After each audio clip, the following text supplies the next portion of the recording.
In 1986, a retired fisherman walked into a photography studio with a modest dream to help some young musicians break through.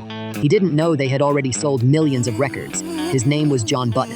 The Cure was preparing Standing on a Beach, a greatest hits album that would gather their most important singles from a prolific decade of dark, atmospheric rock. The collection spanned from 1978 through 1985, nearly every track that had defined their sound and built their devoted following. These weren't obscure, deep cuts. These were the songs that had turned The Cure from art school students into international recording artists. The Cure's sound was distinctive in ways that many 1980s bands were not. While synth pop and new wave dominated the radio, The Cure crafted something darker and more introspective. Robert Smith's voice carried a theatrical quality that wasn't quite singing and wasn't quite speaking, it was its own thing entirely.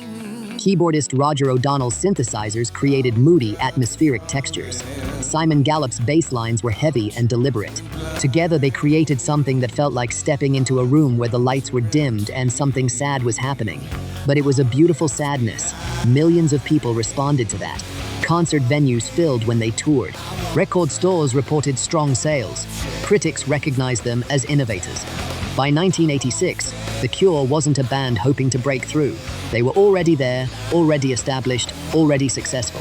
When the band needed a photograph for Standing on a Beach, they chose someone who had no connection to their world at all. John Button was a working man. He had spent decades as a fisherman, which meant his entire adult life had been spent in simple, honest labor. His hands knew rope and nets.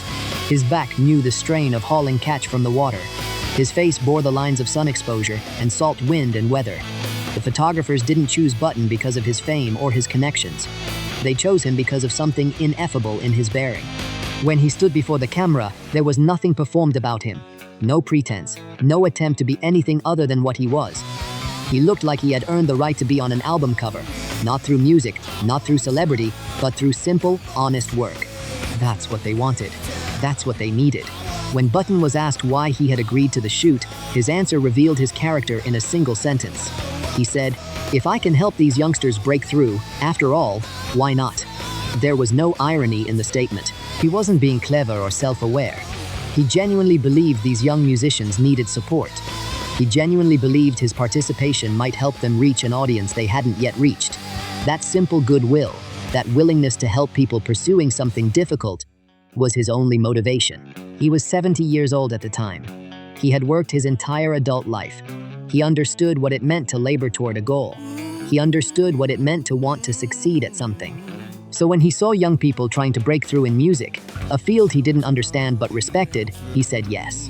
The problem, or perhaps the gift, was that Button had no idea The Cure wasn't struggling anymore. By 1986, they weren't young unknowns hoping for their first radio play. They were an established, successful, internationally recognized band. Their records had won converts across Europe and North America. Their most recent album, The Head on the Door, had been a commercial and critical success. Concert halls filled when they toured. Their sound had influenced younger bands and inspired devoted followers who thought of The Cure as more important than mainstream success could measure. Button's hope to help them break through was deeply generous and entirely unnecessary.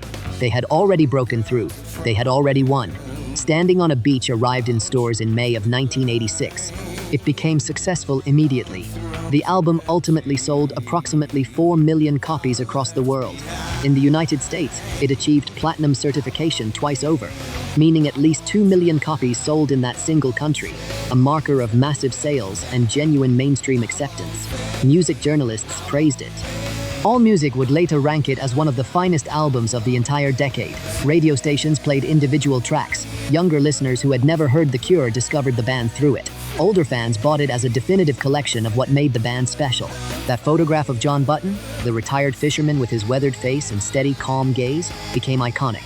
It appeared on sleeve art, reproduced in magazines, printed on posters that hung in teenagers' bedrooms around the world. He became, without fully understanding it, a symbol of the band's authenticity. Millions of people encountered his image without ever knowing who he was or what his story was. His face meant something to them. It conveyed honesty. It conveyed realness. It conveyed the sense that here was someone genuine in a medium often associated with artifice. The Cure would use his image again. Button appeared in the music video for Killing an Arab, a track from the album that was both musically striking and culturally controversial. The video captured a particular mood, introspective, somber, visually arresting. Button's presence in it, that calm, weathered countenance added gravity and realness. He was part of their visual vocabulary now, a recurring image that audiences associated with the band's aesthetic and identity. What Button himself understood about all this remained limited. He was aware he had participated in a music project. He knew young people had asked for his help and he had given it. But he showed no sign of grasping the magnitude of what standing on a beach would become.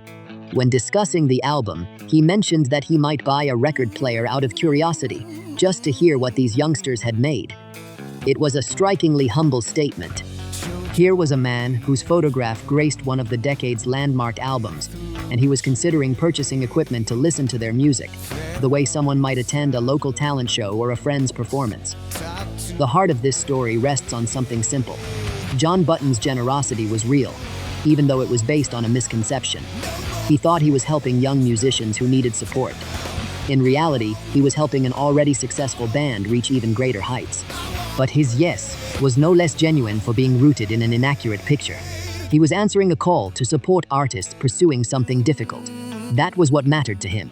His willingness to help, his open heart toward people he didn't know, his acceptance of young people pursuing a dream, those things were real, regardless of whether the dream needed his help. Standing on a beach endures. Decades later, people still discover it. They see that photograph of the fisherman on the cover and feel something authentic about it. They don't know his name. They don't know he hoped to be helping young people break through. They simply feel that the image is true, that it represents something real in a world where rock music often felt fabricated and constructed. One day, if he was curious enough, John Button might purchase a record player. He might play one of the Cure's songs. He might hear the music he had helped launch into the world, hearing it for the first time as a listener rather than a participant. He might buy that record player out of curiosity, just to see what all the fuss was about. And when he heard the song, when the synthesizers and the guitar and Robert Smith's voice washed over him, he might finally understand something about what he had been part of. But millions of people would have already heard his face, felt the authenticity it conveyed, and connected with the band because something about his image felt true.